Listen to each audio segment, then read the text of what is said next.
Okay, this is a single burial search for the Pulse Barryvox. You can see the pulse is in transmit mode, so I'm going to turn it over, one thumb on the top to put it into search mode. Okay, it hasn't picked up a signal, so it's giving me the course search symbol.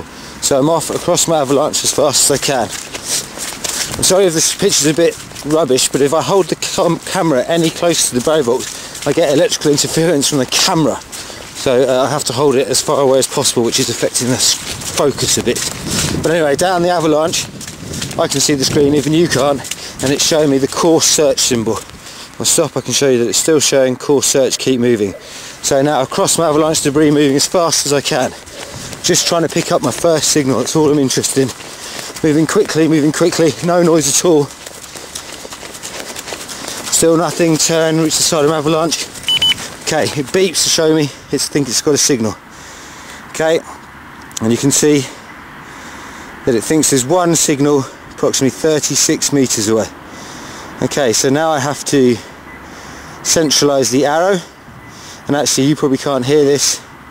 It's still very faint, this signal, it's slightly confusing, so normally if there's a confusing signal I just opt to carry on what I was doing before, to move a bit further down the avalanche, see if my signal improves.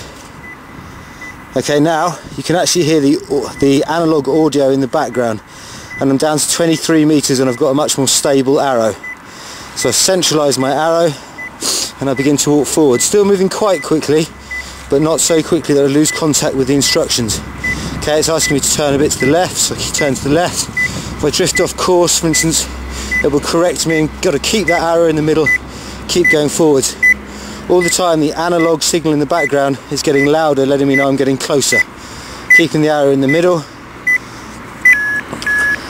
Okay, so below 3 meters the analog signal is removed and it's replaced by a digital signal and a crosshair to help me, guide me in on the last stage of the search. So at this point I hold the transceiver still, no more changing the orientation, I move in a grid. So I go forwards, okay, see, down to 0.9, 0.8, 0.9, so I come back to where it was lowest at 0.8.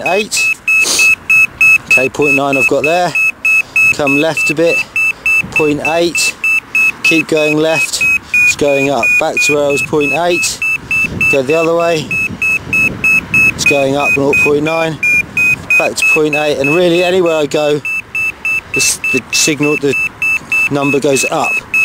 Okay, so that's my target. So now there's my transceiver, which is obviously there. Okay, what I'm being offered now is I'm being offered a digital mark. So I cover this transceiver with a digital mark. Now although I can still hear the analog from this transceiver, what I've got on the screen is the digital information, which is letting me know that, you know, it can't see another transceiver. It's displaying a 1, that you can see 1, and a 1, the tick next to the one above it means that's the one I've marked. And you know, it can't find any other signal. Okay, if I want to, I can select and erase the mark, like that, and then I go back to my... So it's an interesting transceiver, the Pulse Barryvox, because it has digital information on the screen, but an analog audio, which, you know, if you're an experienced searcher, is quite a good combination. Although when you mark it, you have to remember that you don't lose the analog when you mark the digital. But yeah, that's a search with the Pulse Barryvox.